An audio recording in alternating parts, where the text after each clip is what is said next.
कोई जरूरत नहीं पुलिस को मेरे दरवाजे पर बुलाने की। मगर बड़े भैया ये रवि, मैं अभी तक मरा नहीं हूं। घर की छोटी मोटी उलझने मैं खुद सुलझा सकता हूँ। साहब जी ने डांटी है, अभी काफी डांटी है।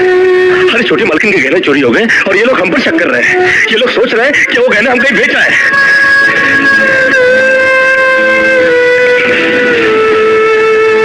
बाकी के रुपए कहाँ हैं कृष्णा? क्या पूछा आपने साहब जी? मैं पूछ रहा हूँ कि बाकी के रुपए कहाँ हैं? ये आप पूछ रहे हैं साहब जी अपने कृष्णा से? देखो कृष्णा, गलती हर इंसान से होती है। तुम मुझे सही सही बता दो कि गहने तुमने कहाँ बेचे, मैं तुम्हें कुछ नहीं कहूंगा। अब कहने के लिए बाकी क्या है साहब जी?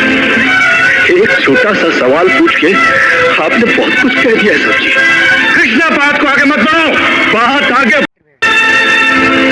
जिस दिन मेरी फैक्ट्री जलकर राख हो गई थी और मैं बर्बाद हो गया था, मुझे उतना दुख नहीं हुआ था कृष्णा जितना आज हुआ जब तुमने इस घर में चोरी की है। साहब जी,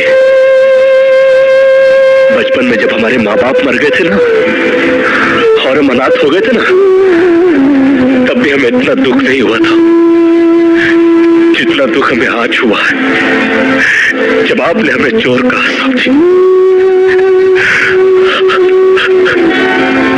आपने हमें चोर कैसे कहा साहब जी? और ज्यादा सफाई देने की जरूरत नहीं है। दूर हो जा, मेरी नजरों से दूर हो जा। निकल जा इस घर से। आपने हमें चोर कैसे कहा साहब जी? और ज्यादा सफाई देने की जरूरत नहीं है। दूर हो जा, मेरी नजरों से दूर हो जा। निकल जा इस घर से।